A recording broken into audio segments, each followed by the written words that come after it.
Truly, the presence of the Lord is in this place. He has dispersed angels all around.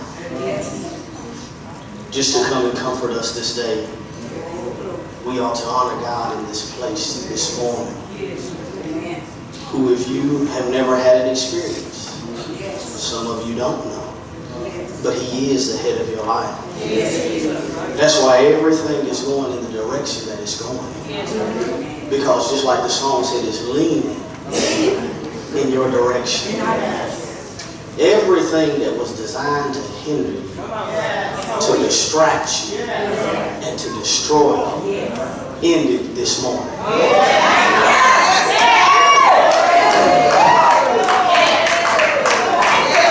When you woke up this morning, hell was alert because your feet hit the floor. And let me tell you something, there is nothing that the enemy can do about it. Because now the church is finally taking back its rightful place.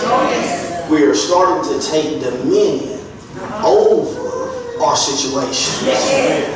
See, because what it is, your situation is nothing but a distraction. And for 11 months, a lot of us have been distracted.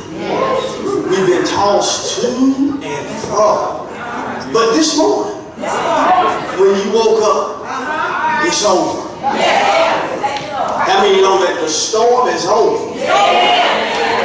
See, some of you waited till the storm was over to shout, but you can't wait till the storm is over to shout. You ought to shout right now. I used to hear him say, the storm is passing over. Hallelujah. This year, sometimes we've been up. Sometimes we've been down. And a lot of times we've been level to the ground. But I'm glad to know that the storm is passing over. Look at your neighbor and tell him, say that you're standing in the midst of a survivor. See, how many know that you are a survivor? See, a lot of people counted you out. There was some time that you counted yourself out. But look at yourself and say, I am a survivor.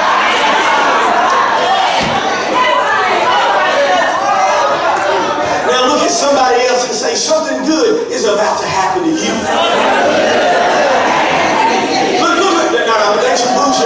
Look at somebody else and say, something good is about to happen.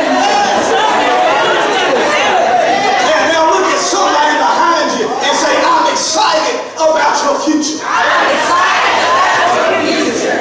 Oh, we ought to give God some praise.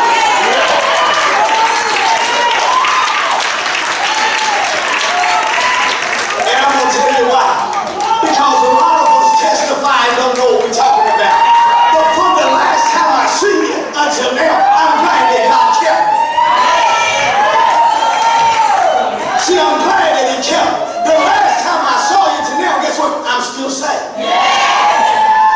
See, some of you didn't want me to be saved, but I'm still saved. And I'm still sanctified. And you know, some of you don't think so, but I am filled with the Holy Ghost.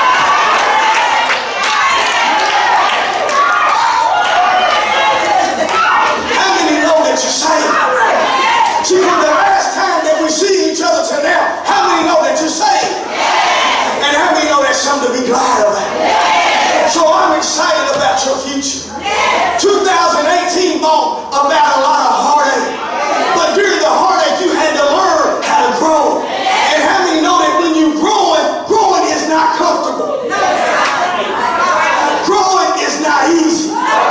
But it is necessary for you.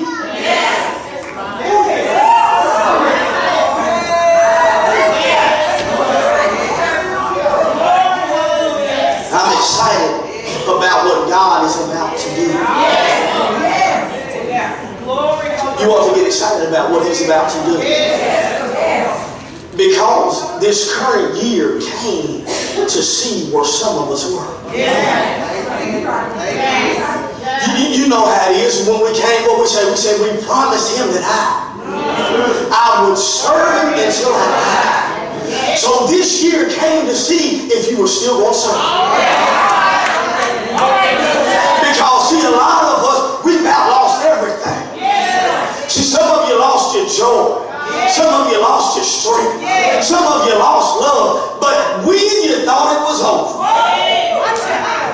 God stepped in. You had a but God experience. She was just the same way with Job. The enemy came in. But when the enemy came in, guess what? God came in too. Well, how do you know that God came in? You know why? Because God is the one that issued the challenge. He said, have you considered my servant Job? None like him in all the earth, a just and upright man. And what the enemy said, if you remove the heads, I will make them curse you to your face. But guess what? We're still standing.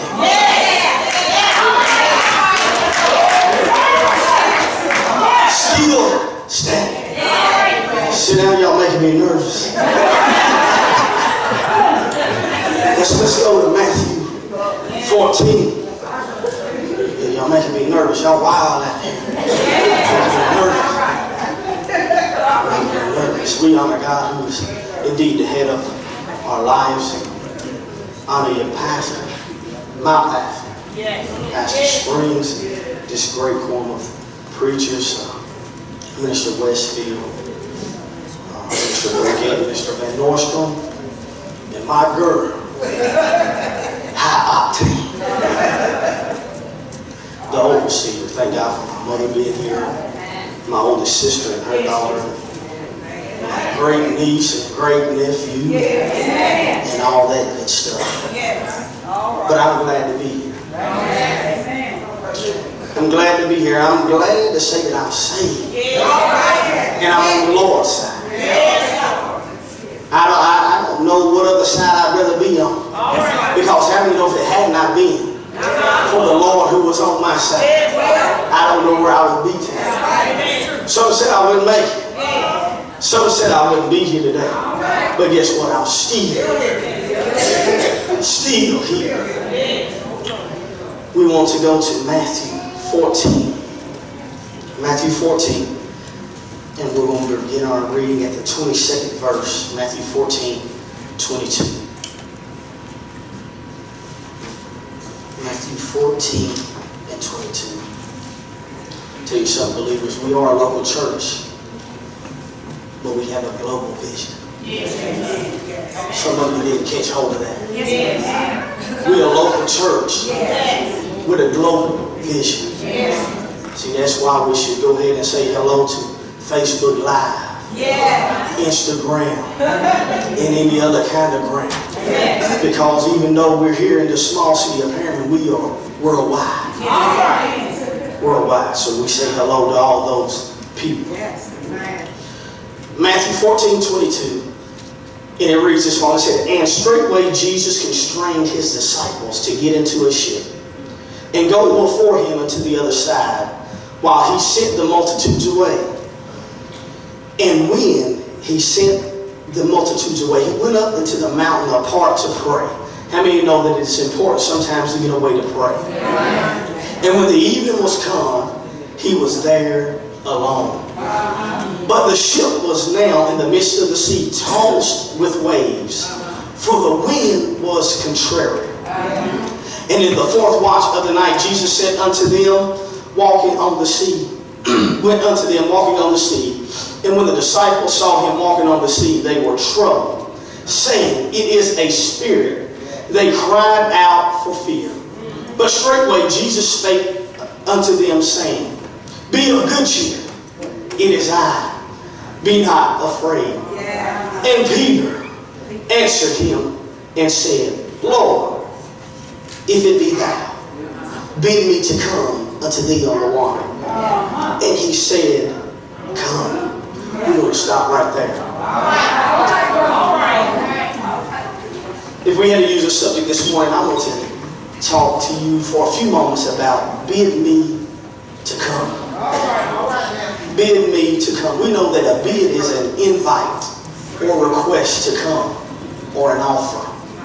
Here we see that Jesus had just come off of the miraculous miracle of feeding the 5,000 or the multitude. But then he tells his disciples that we are about to go to the other side. And how many know when Jesus says that we're going to the other side, it doesn't matter what it looks like, it doesn't matter what the conditions are, that's where we're going. See, he didn't tell us where to lay down our anchors, he just told us that we were going to the other side. And as we are prepared to press into another year, I'm coming here to tell you that we're going to the other side. But the thing about it is how many of us are going to be like Peter? Even though sometimes life has thrown us some storms, life has thrown us curveballs, and it looks like everything is all over and done with. How many of us are going to have enough guts to get off the boat when it doesn't look good? To get off the boat when it looks cloudy? When you think Jesus is so far away, how many is going to say, if it is you, bid me to come? And how many know that when you ask God to come, guess what? He's going to allow you to get to that spot. Why? Because it was something that you were called to. It was something that you asked for. And when you ask for it, he said, if you want some, come get some. And see, a lot of times we're looking at who God is using and who he may not be using and who he can't use. Let me tell you something. Here is a newsflash. God can use anybody he wants to. If he can use a donkey, guess what? He can use you.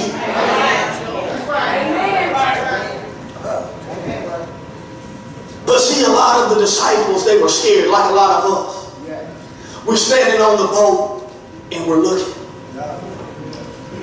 And we thought it was something that it wasn't. But God himself comforts us, telling us, it is me. Be of good cheer. See, how many know when it's him, you can always be glad about whatever state that you're in? See, that's why the Apostle Paul said, whatever state I find myself in, I have learned how to be content. See, whether I be abased or whether I be abound, how many know that you can do all things through Christ which strengthens you? See, a lot of people said that the purpose that you were called for was impossible. How many know that with man it is impossible? See, in my own strength I can't get to where I need to go in God. It is impossible because I am disqualified. You know, let's put it where it's at. A lot of us say, I don't care what people think. I don't care what people say. But a lot of us are disqualified. Why? Because you don't have the right amount of money in your bank account. That's right. The right people are not your parents. You have done real bad. And you know you have. And you don't want anybody talking about it. But you are disqualified. But the thing about it is, if you look at who said, bid me to come, who said it? Was it James? Was it John? Was it Luke? Was it Paul? It was Peter. You know Peter, the one that cusses, the one that fights, the one that stirs up discord, the one that will cut your ear off. That's who said, Master, bid me to come. And see, it's something about it. You know, a lot of us, we want the goody two-shoes in church. But how many know none of us are the goody two-shoes? How many know that the church is built off of Peter's?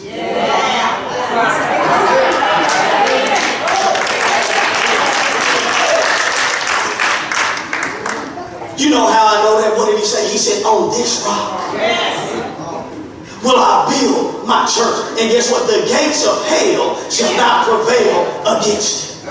So guess what? Jesus is building his church through every last one of us Peters. But what we have to ask him is allow us to get to the place to where we need to be. And a lot of times it's going to take a shaking and a shifting to get us to where we need to be. But a lot of us don't want to go through that part of it. But let me tell you something. To get anywhere, you got to go through something. You got to go through something. But the thing about it is whether you're on the mountaintop or if you're in the valley low, guess what? He's still God. He's still God. Because if you look, the Bible says that the winds were contrary. That meant that the winds did not do what they were supposed to do at this time of night. It was supposed to be calm. It was supposed to be still. But what happens when your life is not calm, it's not still, and the winds are contrary, and then the waves begin to beat against the boat? What do you do now? Do you pack up your lunch and go home? Or do you say, God, I know that it's you. And since I know that it's you, will you bid me to come? Will you bid me to come? Because I heard somebody say that if I can ever get into your presence, they said within the presence of the Lord is the fullness of joy. And there are his pleasures forevermore. Not just today, forevermore. And see, a lot of us have had some long nights. But I'm glad that the Bible said we know that weeping may endure for a night, but what happens? Joy comes in the morning. See, that's why we have to know that God has bid us to come. But the thing about it, a lot of us are not going. See, last year you made some resolutions. And a lot of us this year, we already making resolutions for tomorrow. And the next day. And next year.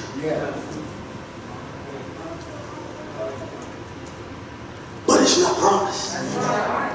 But the thing about it is when the winds get contrary. You know, when the weather changes, we change. When the weather changes, we change. But you can't change. Because you know what? God don't change. You realize that? You realize God don't change? Do you realize that whatever God says will be? See, it's quiet in here. A lot of you don't know that. Do you realize that? That whatever God says will be. So when he said come, guess what you ought to do? Step out the boat and come. Because if you begin to come, you know we heard this song, if you make what? One step, he'll make what? Two. If you make what? One step, he'll make two. Now what we have to learn how to do for the young folks, I know this is young people's day, you have to learn how to walk it out. But see, what a lot of us do is we don't walk it out. What happens is you begin to walk it out, but then you begin to rely on yourself. And when you begin to rely on yourself, you begin to sink. But I'm so glad that even when we're sinking, all you have to do is say, Master. And when you say, Master, and it looks like you're going there. See, because the thing about it is everybody that plays bets on you are watching. Oh yeah, I know he's saved today. But tonight he might not be. But guess what? When they see you come back to church next Sunday,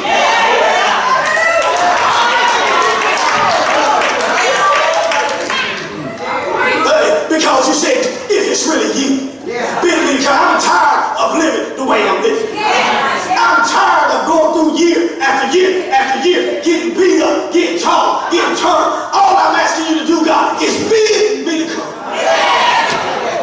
See, all you got to do is offer me to come. And if you offer me to come, I don't care if my mom don't go. I don't care if my dad don't go. But all I said is, if you can use anybody, you can use me.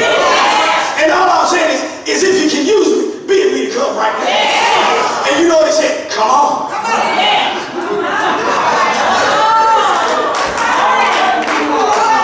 And when you begin to come, guess what? Distractions start. See, because when you first come, guess what? We come this far by what? And we know that faith is what? And because of faith, what was for? The worlds were for what? Now, see, we read that wrong. So faith is what? Wrong. Now faith. So when he said come, that meant come right now. Now I can't see where I'm going. It does not matter, but I'm going by faith. Now, when I go by faith, guess what? Distractions are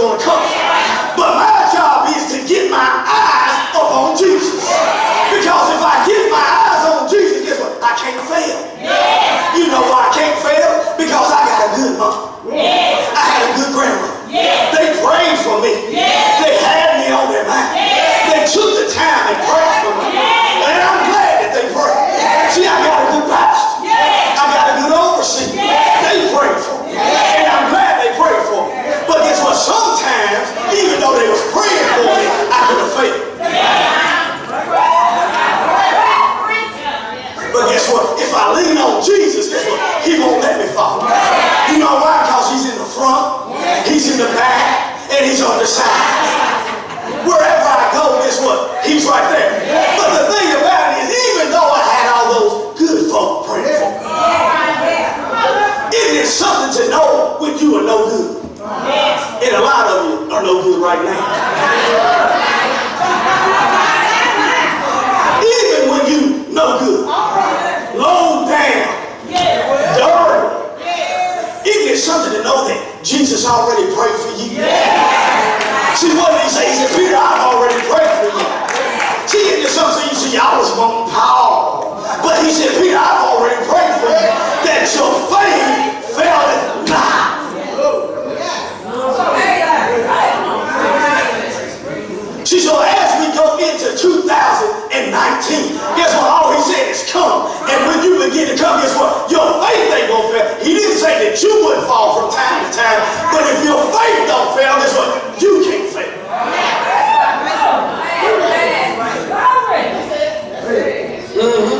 You can't fail because you're on your way.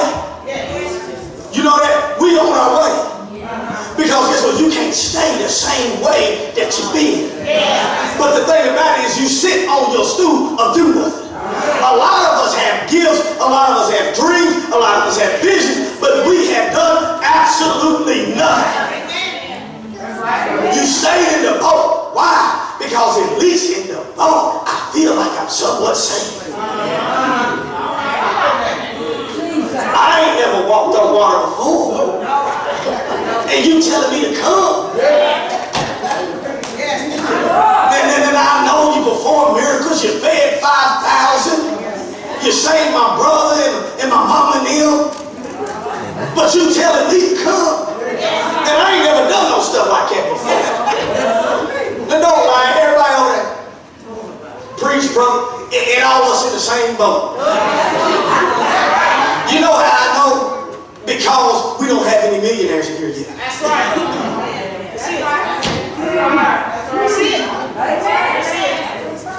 So you done stayed in the boat.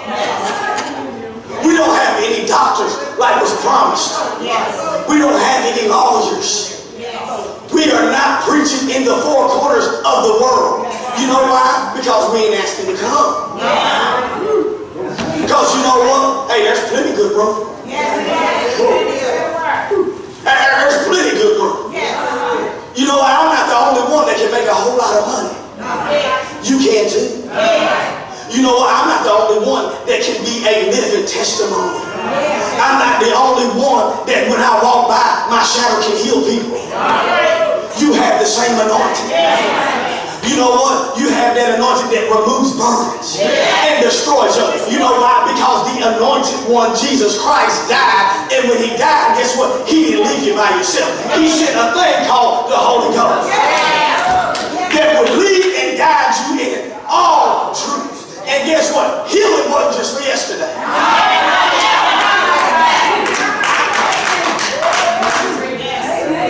If you want to get healed, guess what? Just ask me. Say, bid me to come to you. Because I heard that you're a healer. See, some of you, I get tired. And in 2019, quit getting up and saying that you are barely making your ends meet. Quit saying that you're living from paycheck to paycheck. And you know what happens when you say that? You have cursed yourself. And you know why you curse yourself? Because you slap God in the face. Because the Bible says that my God will supply all my needs according to his riches in glory. And how many know that the earth is the Lord and the fullness thereof, and they that dwell therein? How many knows that?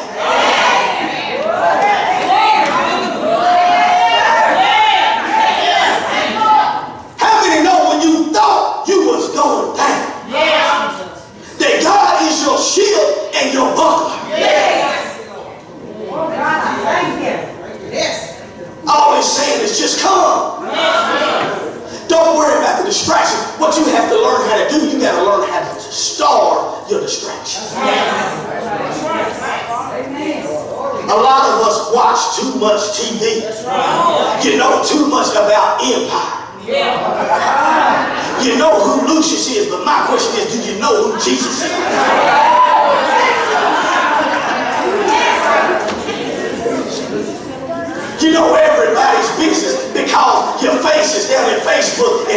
Instagram, it'll Snapchat. But my thing is do you know your Father's business?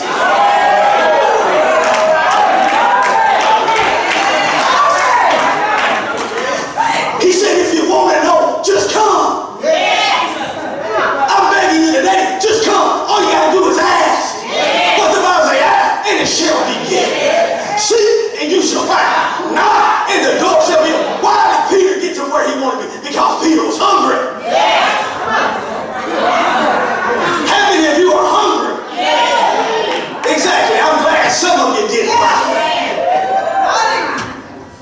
Because the Bible says that they that hunger and thirst after righteousness, guess what? They shall be filled. You got to get like Peter. Well, like Paul said, oh God, what's that? Oh God, I desire your word more than my necessary food. Now, guess what? If you desire the word more than your food, the word will feed you.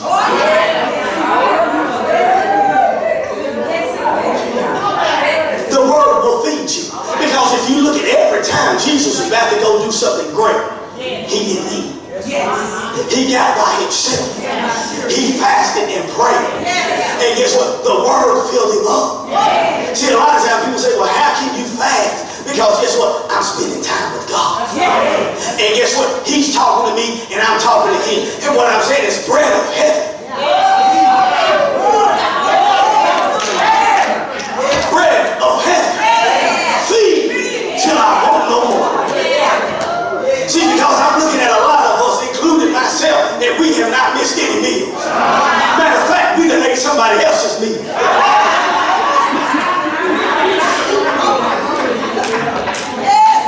But feed me till I want no more. See, you got to get to where you want this thing. See, because if you want some, you can go get some. If you want it, you can go get it. Do you believe that? Now, why do you believe that? Because in the beginning was the what? Word. And the word was who? God. And the word was? God. All right, so guess what? So we know that at the name of who? Jesus. Every knee shall bow. Right? We know that, right? Now, it's something about the name Jesus. Somebody said that it is the sweetest name I know. Right? Isn't it funny that one name can heal you? One name can deliver you. One name can give you what you need. Right? Now, there's only one way to get to that name. It's through the word. Because he said, I have placed my word above my own name. So until you learn how to get in the word, you can say what you want to say. It don't matter. Until you learn how to get in the word, everything else is null and void. But when you get in the word, what you begin to say, as the deer pants for the water.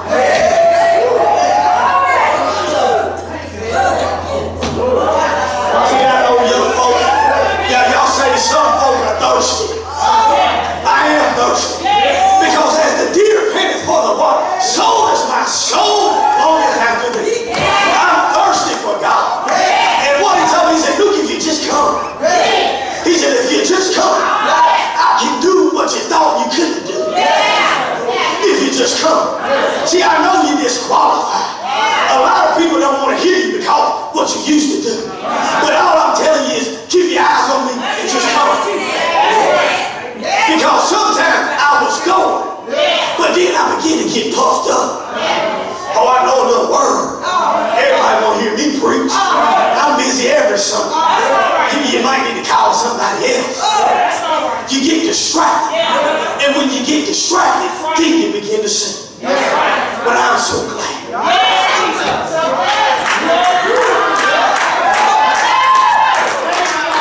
I'm so glad that we, nothing else, could help, would help, should help.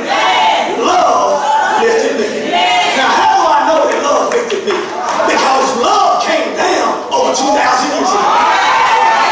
And he said, if you prepare me a lot, I guarantee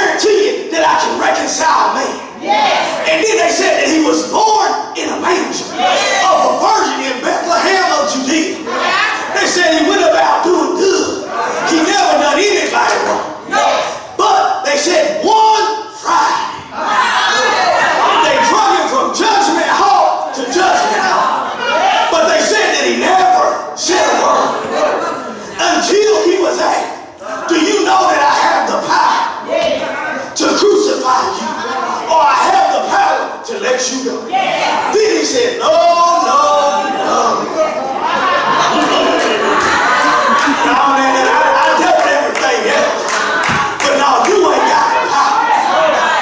Because all the power you have, my Father gave it to you. And then they said that they took him up, looked out the hill. And they began to beat on him. And you know what? The chastisement of our peace was upon him.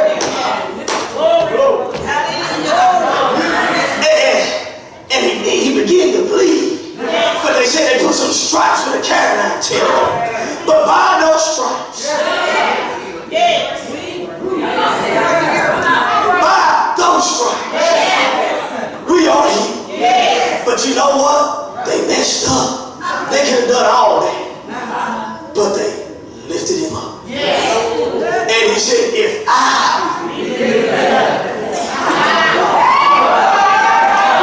don't worry about the sign on the church door. Don't worry about who the pastor is. And sometimes the pastor gets out of line. Don't worry about that. Keep your mouth closed and pray for him. Keep your mouth closed and pray for him. In 2019, believers, guess what? We're mature. We're not going to put our mouths on the man and woman of God.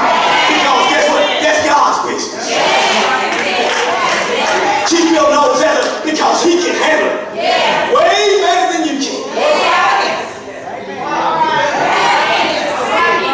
The only thing you should know amongst any of your brothers is Jesus and him crucified. That's all you should want to know. I don't care who your baby by.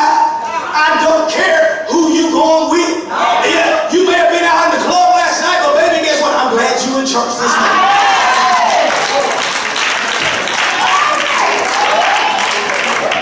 All you got to do is just come. That's all you got to do is come. And when they lifted him up, how many know that Jesus is a drawer? Even in your midnight hour, even in the midst of your storm, even when it looks like you're sinking, even though when you don't know that it's healed, you said, I think it's healed. Well, if it's you, let me come. Guess what? He's right there. And I like what David said. He said, yea, though I walk through the valley of the shadow of death, I will fear no evil. Why? Because thou art with me. How many know that he will never leave you? He will never forsake you. Hey, we've been here a long time. And how many times has he left you? Your mama might leave you. Your daddy might leave you. Your sisters and brothers might leave you. Your grandparents may leave you. But guess what? Jesus will never leave you. He said, Lord, I am with you always. Even to the end of the age. That's something to get excited about. See, we don't get excited about the right thing. See, we get excited about money in the bank, clothes in the closet, cars in the driveway. That's what we get excited about. But when you get excited about Jesus, when you get excited about Jesus, guess what? You can have all those things. You know why? Because everything that you are lusting after is temporary. Some of you like to be sick. You know why? Because you want somebody to feel sorry for you.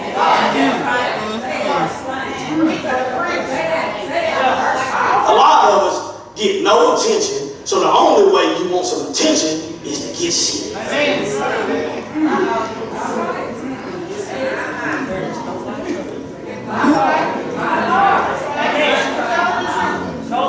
Well, let me tell you something. All of that is like the winds. They're contrary to the Word of God. If you are saved, you have no business being saved.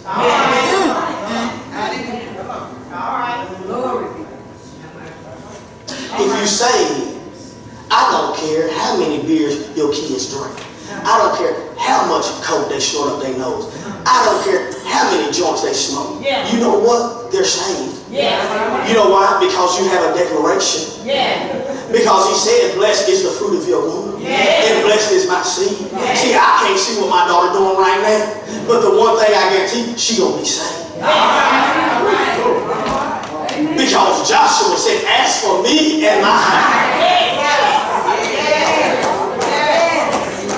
And right now, we in BVOD, and I am the person speaking, so I have authority over this service. So you are in my house. So I said, as for me and my house, we're going to serve the Lord.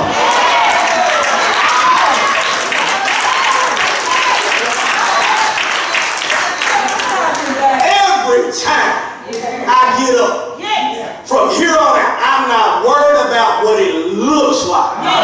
Every time I begin to speak the oracles of God, he let me know that at 4 o'clock this morning, somebody gonna get saved.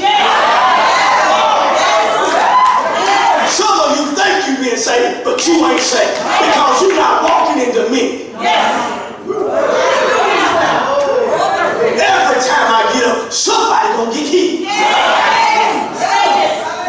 Somebody that we said was crazy, retarded, and stupid, guess what? Their mind is going to get changed. You know why? Because the Word of God can do anything. You know what the only thing God can't do? Fail. How many know that God is able? How many know that He's able? See, forget that He can. I know that He will. Does anybody know that He will? And that's all He said, just come unto me. See, a lot of you been wounded and worn and sad. He said, come unto me, all of you that are heavy laden. And guess what? I will give you rest. See, a lot of us are too weary. The Bible lets us know that every night that we lay down, that we are promised a sweet sleep. So if you're tossing and turning, that lets me know that you are up to no good.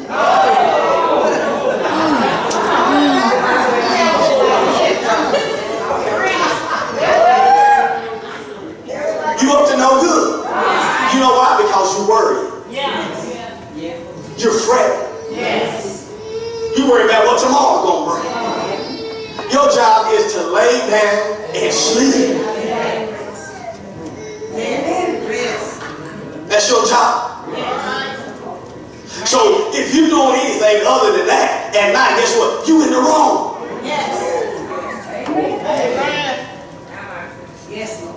Because you remember when Jesus was at the bow of the ship, when he was in the base of the ship.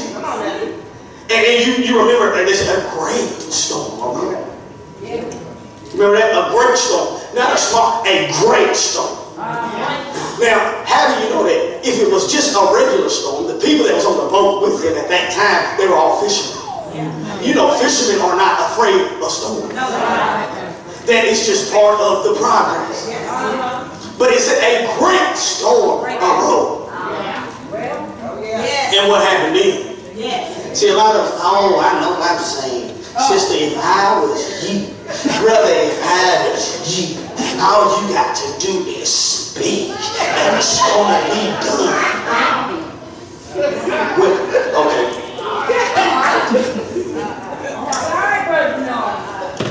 That's true. But if the storms of your life is raging and you just say hello, ain't nothing going to happen. You have to speak the word. That is the only thing that moves anything. But said a great storm arose. And the disciples ran down to Jesus and they said he was fast asleep. And I mean he was snoring. He wasn't worried about what was going on out there. So why are you? Because if you say, and you know you say, and you send the Holy Ghost to live on the inside of you, that means he with you. So if he can sleep, guess what? You can sleep. And you should be able to sleep and rest in knowing that when you are on this side and Jesus is on that side, how many know that there is no distant realm in the spirit? What they say, all you got to do is what? Speak the word. Then all you got to do is speak the word. Look at your neighbor and say, speak the word. Speak the word. In 2019, even though it seems like that there will be a big gap, all you have to do is speak the word. Amen. And for all the super saints that's trying to tell you what to do, they're not on their job. Because their job is when there's a small one and we are great in the Lord, our job is to stand in the gap. See, that's why they can say come, because he was right there. Yeah. Peter was with the boys in the boat. Yeah. And they go, no, I don't know about all that. It's about 15 steps. I wasn't all that scholar in school, but the law of gravity ain't gonna hold me up. So what we gonna do now? Well, the man said come. Yes. And you know what? There was a gap. But what he did, he made up the gap. Yeah. Because Peter, it didn't say how many steps he took. All we know is that he didn't get to it. Yes. He got out. Yes.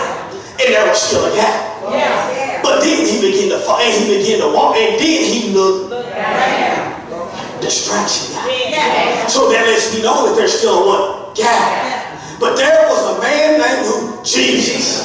All the way from Galilee. That stood in the gap and made up the hedge. And guess what? He restored him right there. See, that's what we have to learn how to do. We have to learn how to stand in the gap and make up the hedge for our brother and our sister. And when we learn how to do that, then we know that all things, not some things, we know that all things work together for the good of those that love the Lord and are called according to his purpose. How many know that you have a purpose? Yes. Hey, that's why I tell you to come. You can't stay in the ship and get your purpose. Yes. Because in the ship, it's your homeboys. And they mean you good, but guess what? It's not what's meant for you. See, some of you are miserable folk. Miserable. Because I see you. Hey, we want to club on Friday and Saturday. We want to serve the Lord on Wednesday and Sunday. We want to lay hands on somebody. And then we want to cuss somebody out. You know why? Because you won't come. You won't come. So what you're doing is you're feeding your distraction and starving your faith. When you ought to feed your faith and starve your distraction.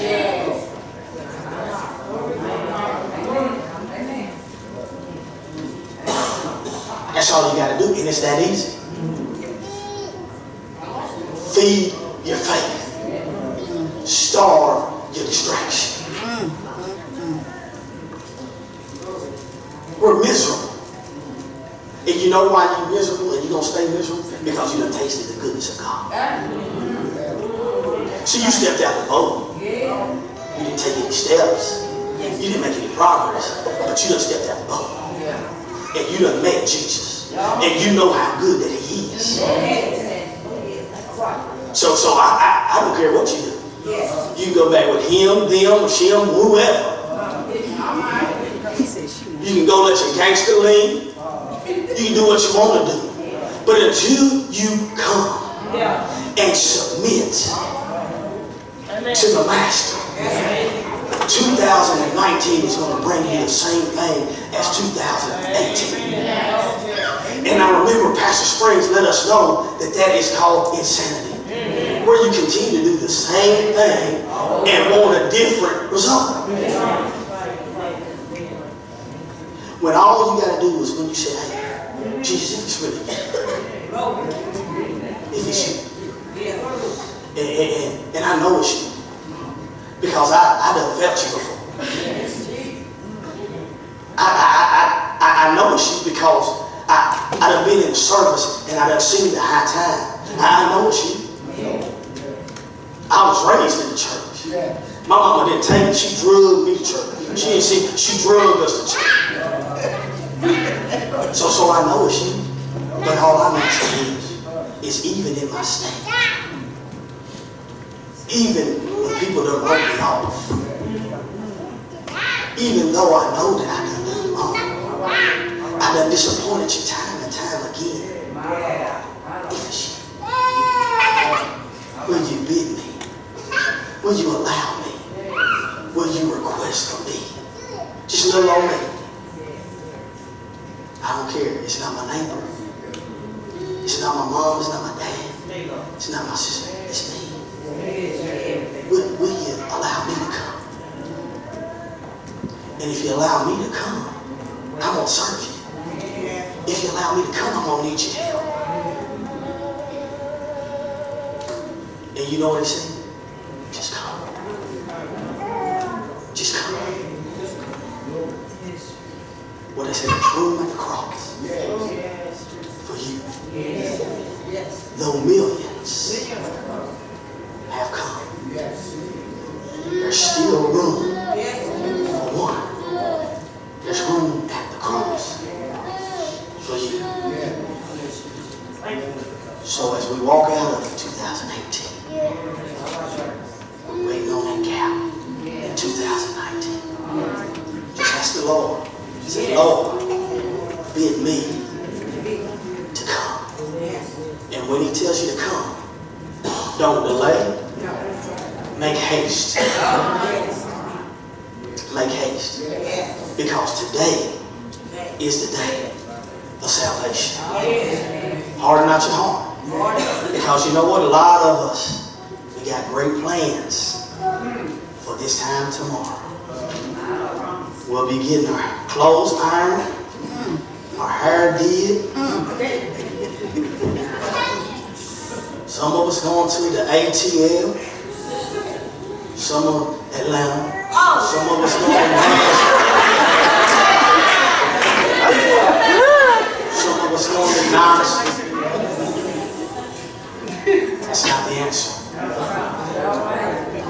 It's not the answer. Jesus is the only answer. And so as we get ready to go in to 2019, when he said come, what did that mean? That means yes, you can have it. And I heard the old Baptist folks say Jesus will never. Isn't that what they said? Said you can call it in the morning. You can call it late at night. Somebody know. Jesus will never say no. So I admonish you and I encourage you as we leave this year and we go into the new year. Come to Jesus. Don't try to fix it yourself. Come to Jesus just as you are. God bless you.